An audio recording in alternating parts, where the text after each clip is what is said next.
Hello and welcome to my channel. I am Daisy, your hostess, and in this video we continue on with the book titled Power Through Constructive Thinking by Emmet Fox.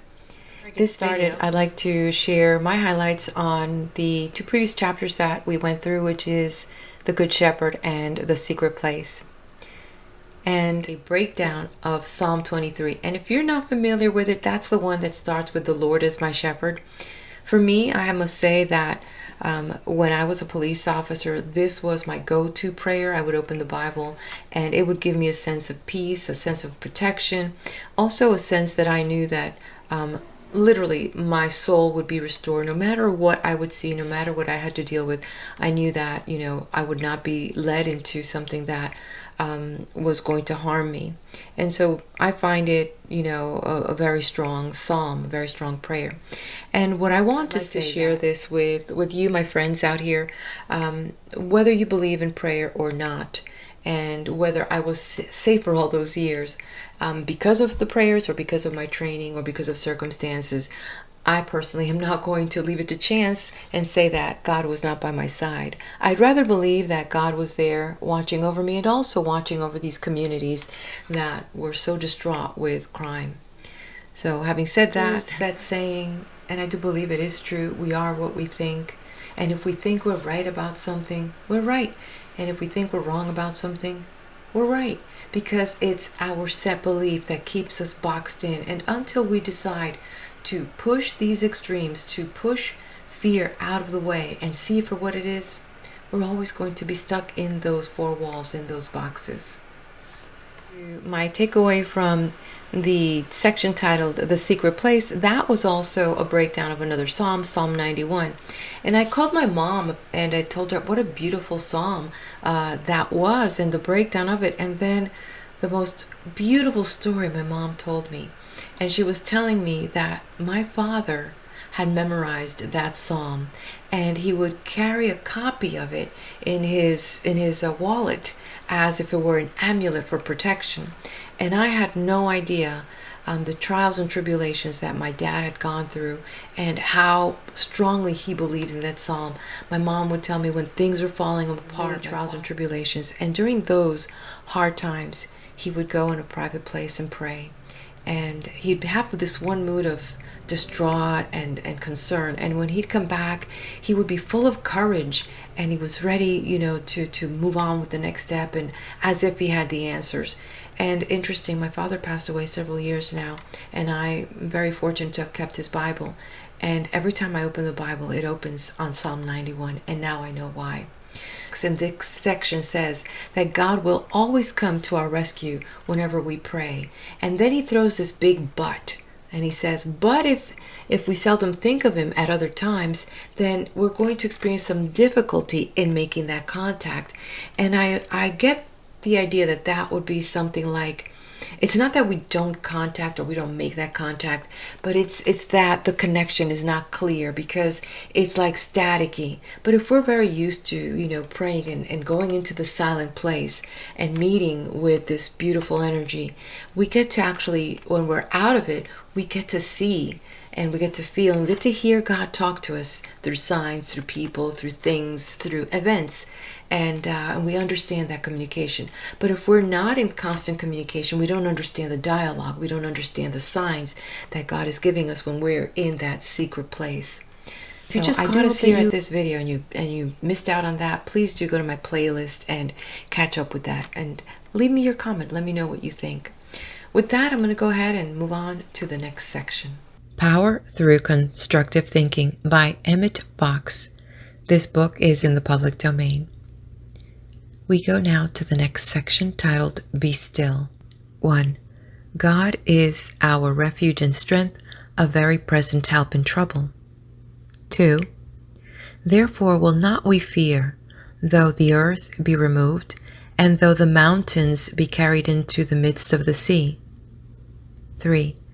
Though the waters thereof roar and be troubled, though the mountains shake with the swelling thereof. Selah. 4.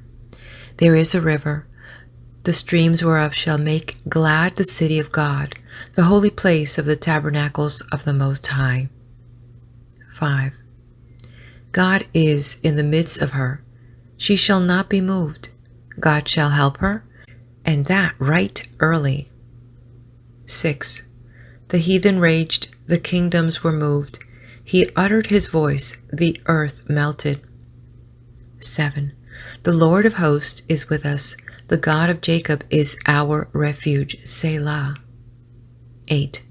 Come, behold the works of the Lord, what desolations he hath made in the earth. 9. He maketh wars to cease unto the end of the earth. He breaketh the bow, and cutteth the spear in sunder. He burneth the chariot in the fire. 10. Be still, and know that I am God. I will be exalted among the heathen. I will be exalted in the earth. 11. The Lord of hosts is with us. The God of Jacob is our refuge. Selah. Psalm 46. The Bible teaches spiritual truth in many different ways. It gives direct teaching about God, as clear and precise as any book on philosophy that ever was written. It expounds the great message indirectly through historical narrative and by means of biographical studies, for the Bible includes the most wonderful and interesting set of human biographies that ever was written. It contains an unmatched collection of essays and treatises on the nature of God and the nature of man, the powers of the soul, and the meaning of life. Consider John's opening section in the Gospel, for instance, or the 11th chapter of Hebrews, or the 12th and 13th of Corinthians 1, or the 5th, 6th, and 7th of Matthew, to name only a few. Each of these chapters, in a different way, gives direct and simple teaching of the truth, unsurpassed in any work outside of the Bible. But it is in its prayers and treatments that the Bible is transcendent. It contains a large number of the greatest prayers ever written, beginning, of course, with what we call the Lord's Prayer.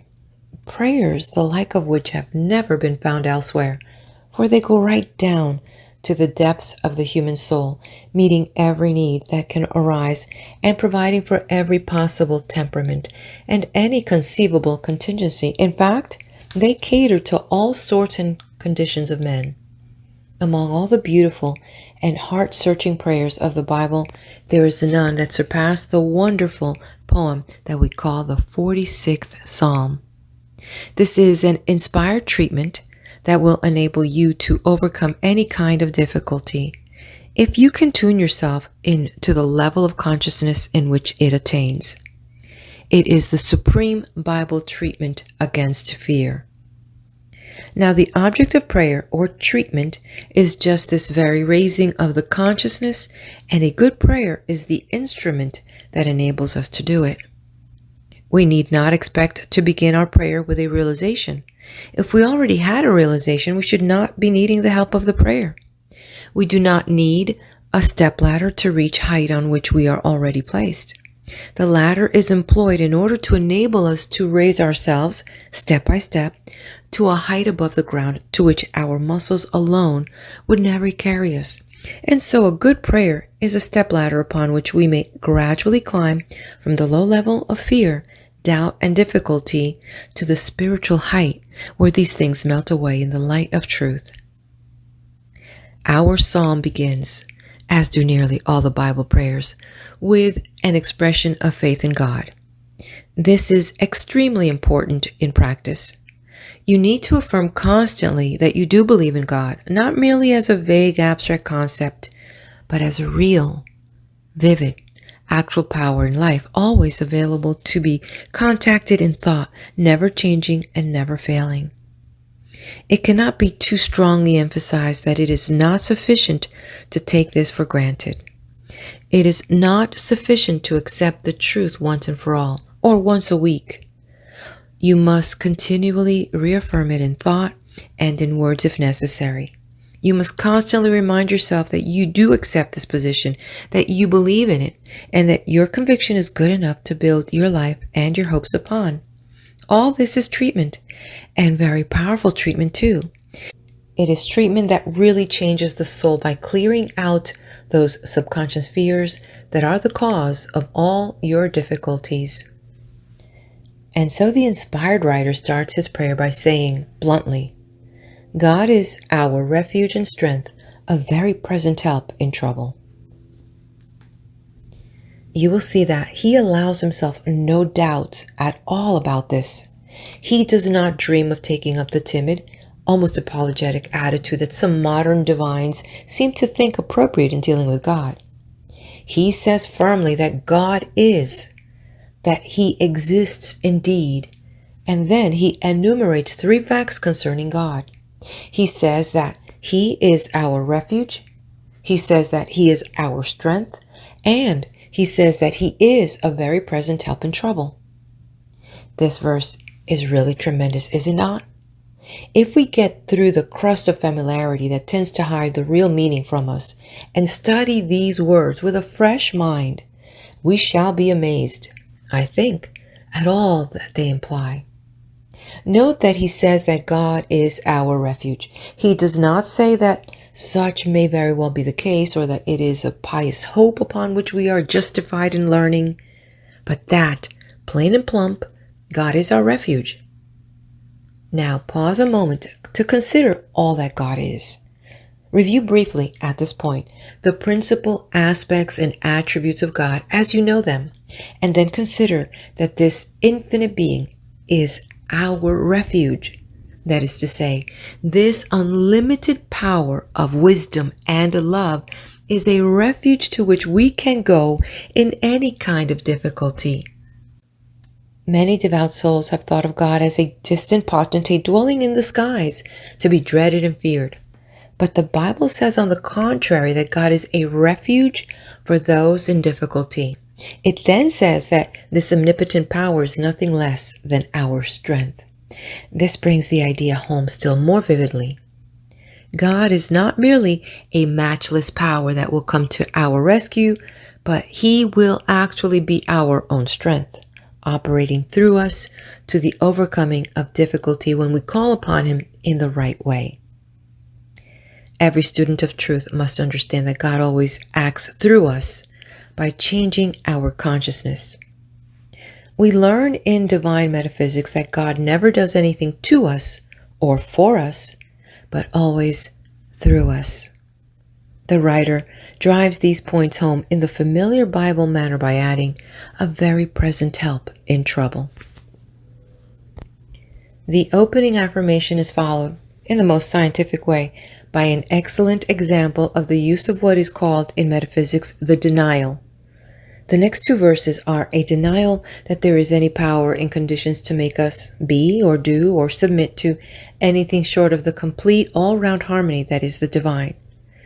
Will for us all, it says, therefore will not we fear, as following logically upon our opening affirmation, though the earth be removed, and though the mountains be carried into the midst of the sea, though the waters thereof roar and be troubled, though the mountains shake with the swelling thereof. The earth, of course, means manifestation. It is the Bible's term for all one's manifestation or expression. The body, the home, the business life, relatives, and associates, all under the heading of the earth or the land. We know that all these outer things are but the expression of inner states of consciousness. And here the psalmist makes us say that though the earth be removed, though all these outer things seem to go to pieces, our health break down, our money disappear, our friends desert us, yet we are not going to be afraid. This attitude is extraordinarily valuable. When things are going wrong, declare constantly that you are not going to be afraid or intimidated by any outer condition. The more afraid you find yourself, the more need is there for doing this. The most important time to say, God is my refuge, I'm not going to be afraid, is when your knees are knocking together. The psalmist says that though the mountains be carried into the midst of the sea, and the waters roll and tremble until the very mountains themselves seem to shake, he is not going to be afraid. The mountain in the Bible always means prayer, the uplifted consciousness.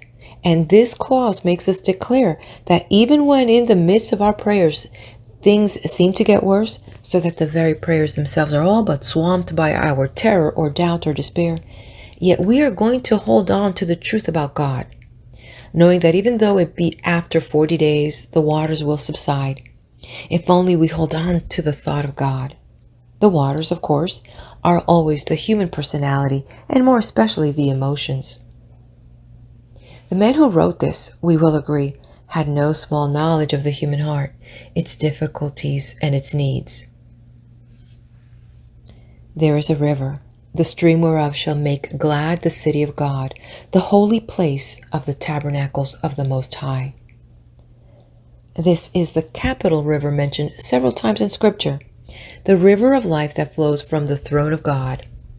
It means the understanding of truth that is verily the waters of life to those who attain it. The river as a symbol is rather interesting. Primarily, it stands for purpose. A river means purpose because it is always going somewhere. A river does not stay in one place like a lake or even an ocean, but it is always on the way to a destination. In this respect, it is a true type of the dedicated life which every student of divine truth is supposed to be living. In this teaching, if it really means anything to us, we are no longer drifting about like a log at the mercy of the tide, but are definitely headed along the pathway of understanding and freedom. The city of God is man's consciousness. Your consciousness, which is your identity in life, is called a city in the Bible. Except the Lord keep the city, the watchman waketh but in vain. Now the consciousness in which the light of truth begins to shine again after an attack of fear or unhappiness is a city purified by that holy river, and it becomes a glad city, a city of God or good, a holy place for the tabernacles of the Most High.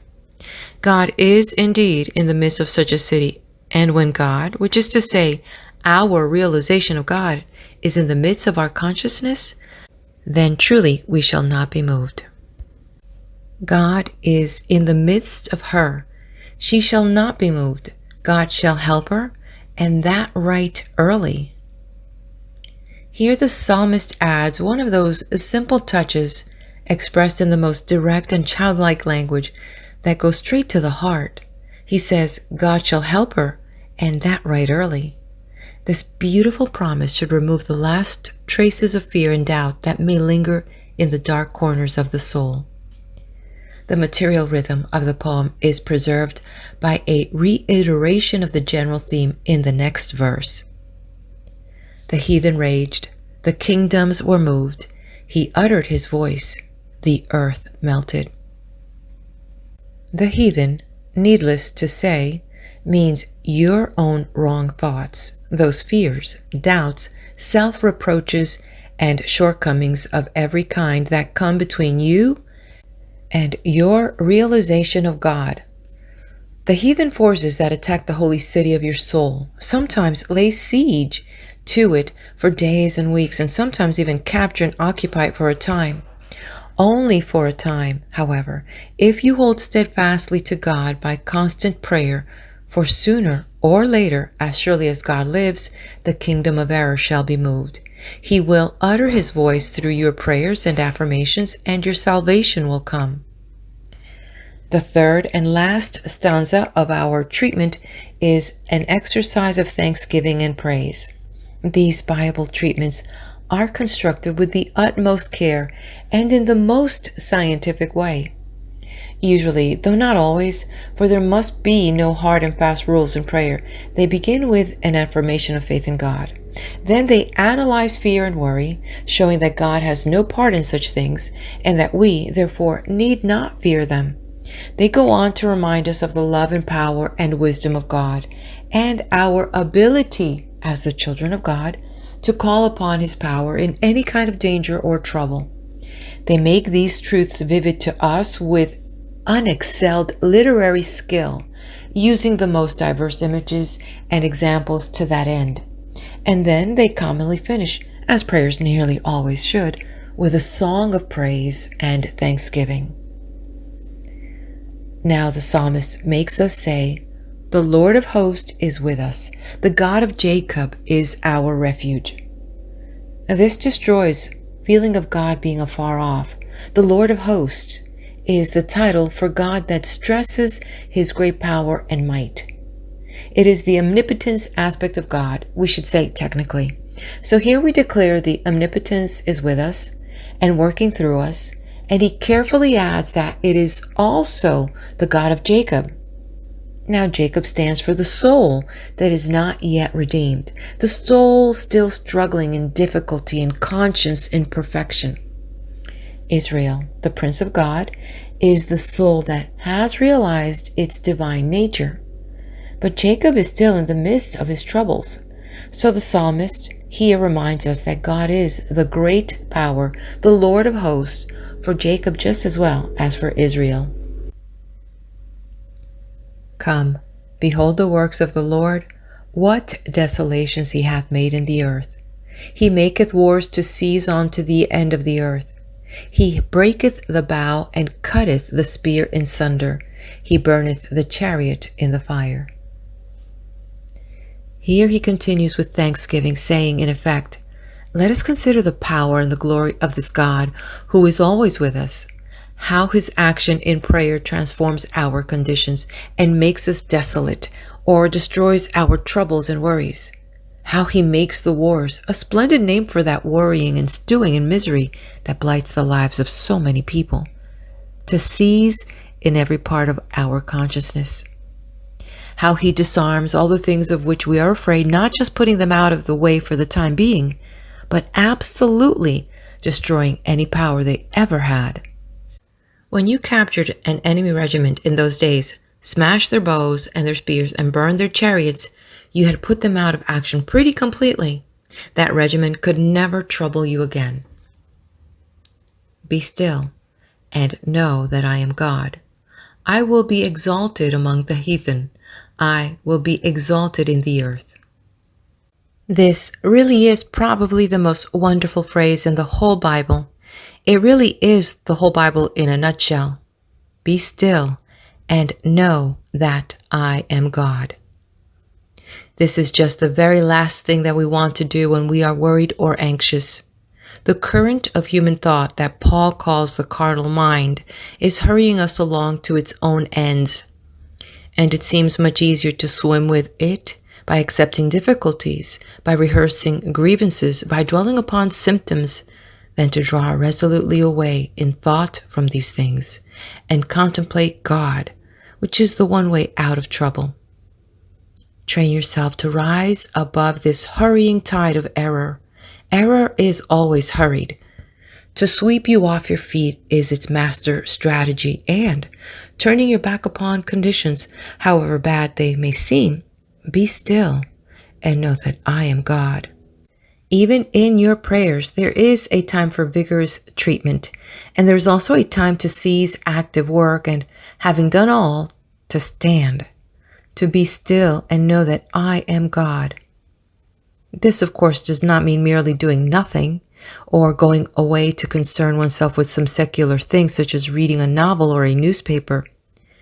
It is being still to know that God is God. Such stillness is the reverse of laziness or inaction. The still dwelling upon God is the quietest but the most potent action of all. The Lord of hosts is with us.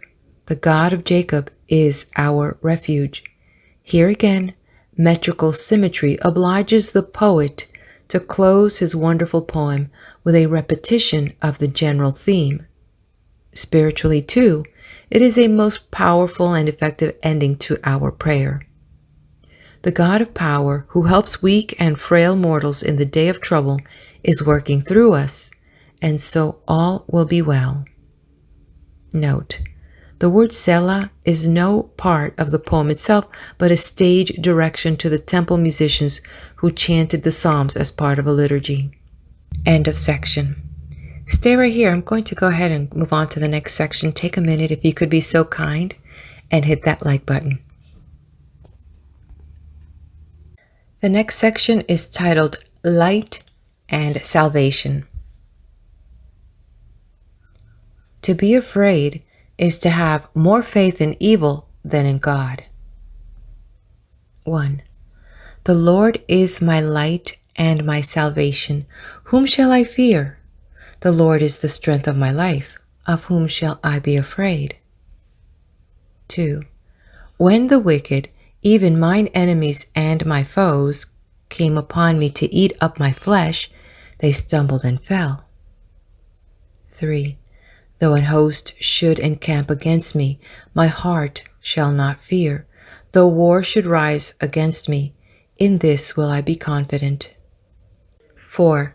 One thing I have I desired of the Lord, that I will seek after, that I may dwell in the house of the Lord all the days of my life, to behold the beauty of the Lord, and to inquire in his temple. 5. For in the time of trouble he shall hide me in his pavilion.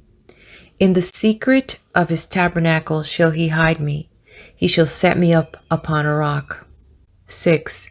And now shall mine head be lifted up above mine enemies round about me. Therefore will I offer in his tabernacle sacrifice of joy. I will sing, I will sing praises unto the Lord. 7.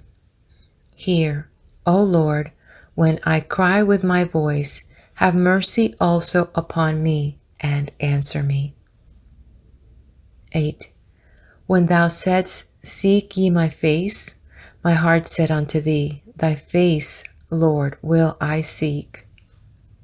9.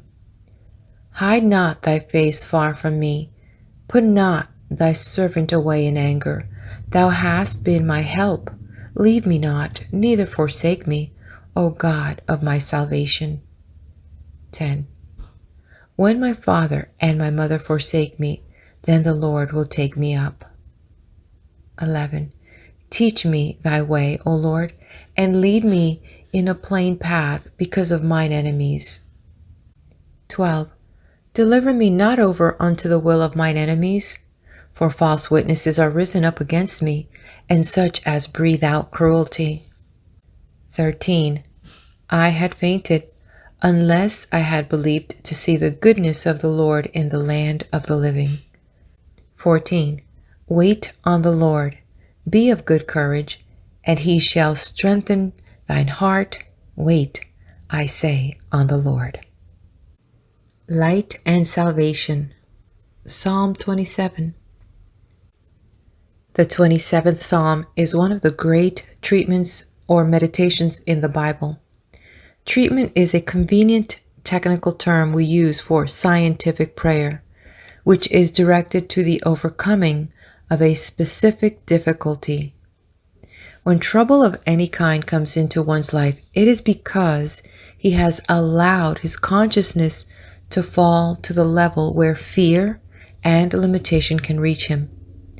A treatment consists in working on one's consciousness to raise it to the spiritual level where the trouble, whatever it is, disappears. Any mental activity which enables us thus to raise the spiritual standard of the soul is a form of prayer, and the Bible abounds in such forms. The history of a problem or a difficulty is often this. The student is worried about something, or he feels ill.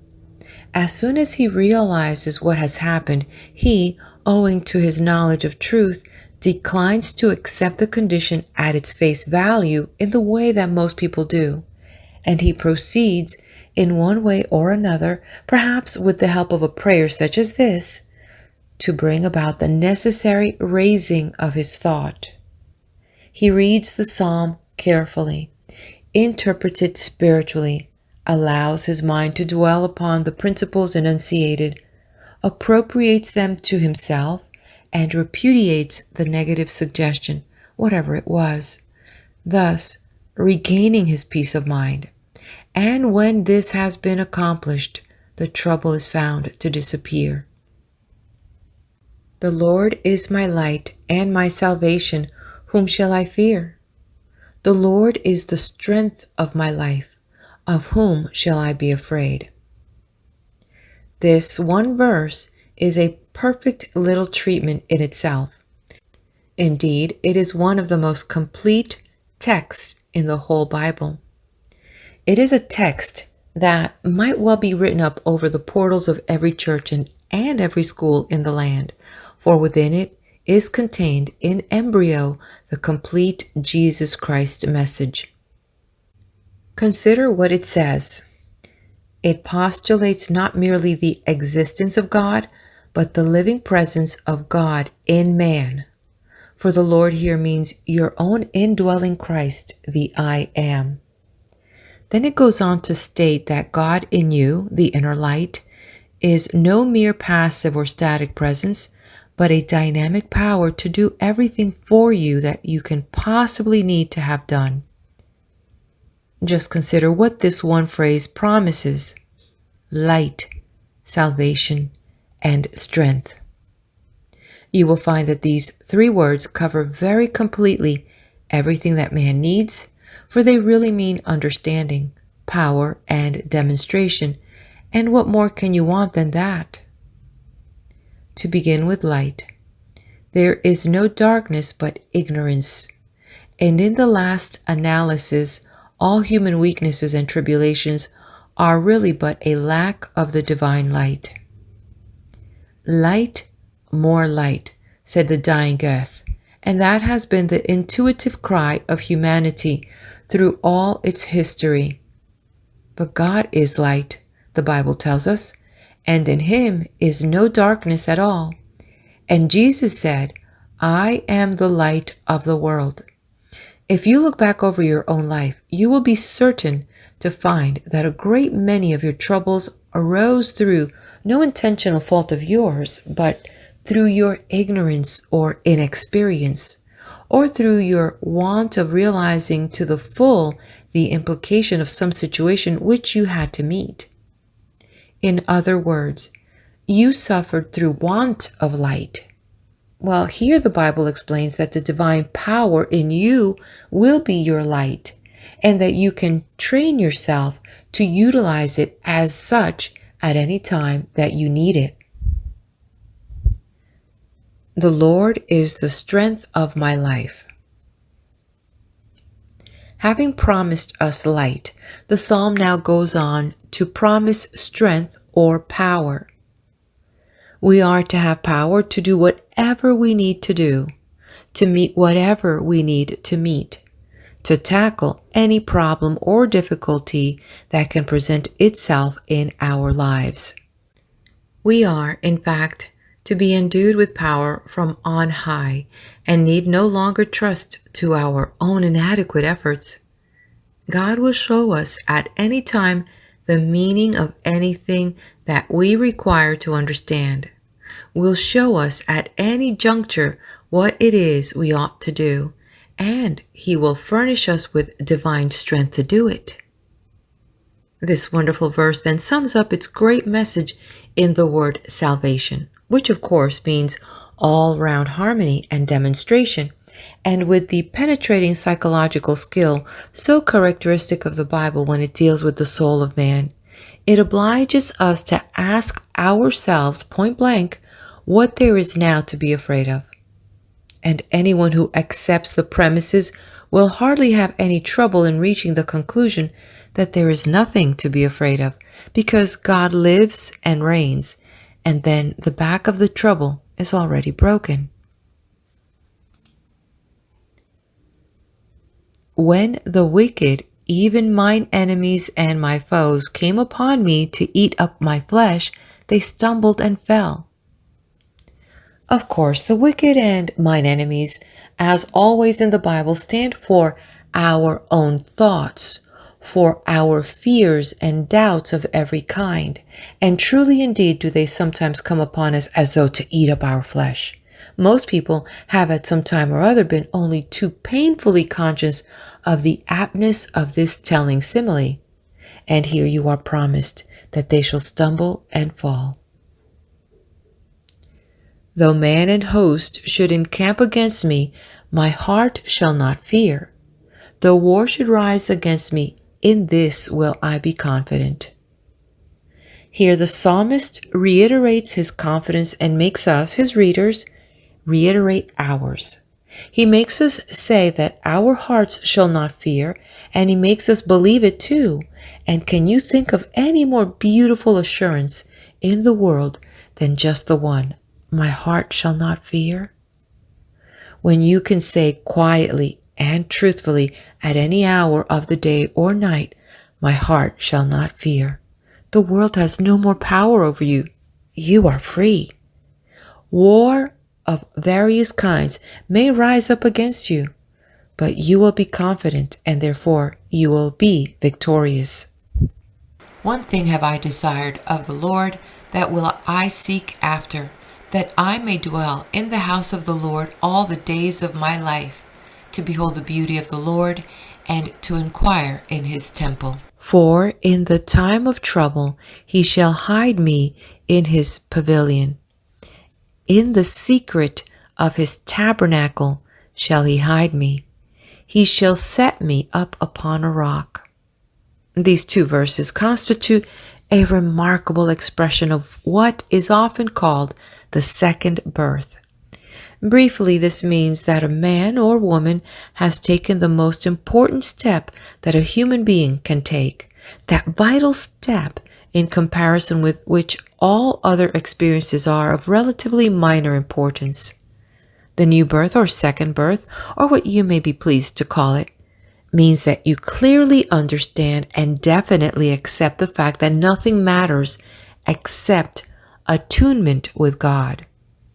When you can honestly say, I realize now that nothing in life really matters except that I get my conscious attunement with God, because when I have that, everything else will rightly follow. And until I do get that, nothing else can be right. And I'm going to have really experienced the new birth, whether the realization itself has yet arrived or not. When you have reached that stage, you do not allow any external happening really to grieve you or frighten you or hurt you very deeply, because you know that external things are but passing shadows of no permanent importance. And now, because they cannot bind you, they cannot hurt you, and so you are free. And above all, you do not allow the delaying of the realization itself to fret you or discourage you in the least, because you know the truth, even if you do not feel it. This steadfast determination to dwell in the house of the Lord, to behold his beauty and to learn his secrets, means that you are set upon a rock and that your house of life is secure. See Matthew 7, verse 24 through 27. And now shall mine head be lifted up above mine enemies round about me. Therefore will I offer in his tabernacle sacrifices of joy. I will sing, I will sing praises unto the Lord. This verse closes the first section of the treatment with a burst of that praise and thanksgiving that is so powerful for demonstration. Singing in the Bible is always the supreme expression of joy and exaltation, as we know. We note here that to have your head lifted above your enemies is not merely a graphic figure of victory, but is an important metaphysical symbol. The head is the bodily expression for man's power of knowing divine truth, his Christ faculty we call it, and it is, of course, by an increase of understanding that we overcome limitation. Hear, O Lord, when I cry with my voice, have mercy also upon me and answer me. When thou saidst, seek ye my face, my heart said unto thee, thy face, Lord, I will seek. Hide not thy face far from me. Put not thy servant away in anger. Thou hast been my help. Leave me not, neither forsake me, O God of my salvation. When my father and my mother forsake me, then the Lord will take me up. The psalmist here employs the dramatic form of addressing God. This gives the prayer vividness and intensity. But he is really affirming that God does hear us when we cry with our voice or speak the word, as we would say. He goes on to claim in different ways that God answers prayer. The actual affirmative form is usually the most effective form for healing a definite condition. But do not hesitate to address God when you feel so inclined. Do not abandon any kind of prayer. In fact, do not give up anything in your religious life that you find to be helpful. This Christ truth comes to us not to destroy, but to fulfill, not to rob us of anything good, but to give us more and more of the all good. Seek ye my face. Of course, this does not mean that God has a limited material face like a man or a woman. It is a well-known symbol. It is true that in many of the great classical pictures, God is represented as a man, usually a man round about 60 years of age and wearing a beard. But this was a well-understood artistic convention. A man at that age was assumed to have attained the maximum degree of wisdom, and so it was really a symbolical way of expressing divine wisdom. The face, in fact, symbolizes the power of recognition. In everyday life, it is by the face that we recognize people, not usually by their hands or feet. For example, and to seek the face of God means to seek a recognition of God's presence to the point of realization so that we know Him by experiencing Him. When we find a difficulty in getting our spiritual contact, it is as though God had hidden His face. Of course, God never does that, but we allow a veil of selfishness, doubt, and fear to come between us and Him. People sometimes speak of the sun having gone in when they really mean that a cloud has come between the sun and them. But of course, everyone knows that the sun is shining unchanged on the other side of the cloud. The psalmist now strongly affirms this fact that God cannot and will not hide His face from His children. And he drives his point home by saying that even if his father and mother were to desert him, God would not do so. In the Orient, where the family link is so strong that it overrides all private and personal considerations, this is a very telling statement indeed. In other words, this section of the treatment shows us that doubts and fears may assail the psalmist in the midst of his prayer, as they assail us all at times, but that he meets and vanquishes them in the scientific way. Teach me thy way, O Lord, and lead me in a plain path because of mine enemies. Deliver me not over unto the will of mine enemies, for false witnesses are risen up against me, and such as breathe out cruelty. The psalmist now prays for spiritual understanding and for peace of mind. The enemies, as always, are his own fears, and these fears take their rise in the fact that false witnesses rise up and confront him. And no one who has been through this experience will doubt the appropriateness of that telling phrase that our fears are things such as breathe out cruelty. Verily, doubt and fear are the cruelest things that can come into the life of man. I had fainted, unless I had believed to see the goodness of the Lord in the land of the living. Wait on the Lord, be of good courage, and he shall strengthen thine heart. Wait, I say, on the Lord. Here, the psalmist, following up the rhythmical play and interplay of thought, characteristic of the Bible, once more makes it clear to his own mind that his reliance is indeed entirely upon the divine power, and not upon his own limited resources, his intellect, or his willpower, for instance. He says that unless he has believed God would perform the necessary miracle, he would not have expected it to happen at all. The closing phrase is a powerful exhortation to be active and steadfast in prayer, that you ought always to pray and not to faint. To wait upon the Lord does not in the least mean neglecting a problem in the hope that God will come along and solve it for you. It means intensifying spiritual activity, Waiting on the Lord means praying constantly and systematically about your problem. The effect of this will be to strengthen your heart, which means that you will receive encouragement and power to continue your prayers, and that your consciousness will be gradually changed until your problem melts away altogether in the realization of restored harmony and peace. Thus, does God answer prayer? End of section. If you could be so kind, please do hit that like button. If you like the content, please do subscribe. And let's head over to the next video as we continue with the read of this book titled Power Through Constructive Thinking by Emmet Fox.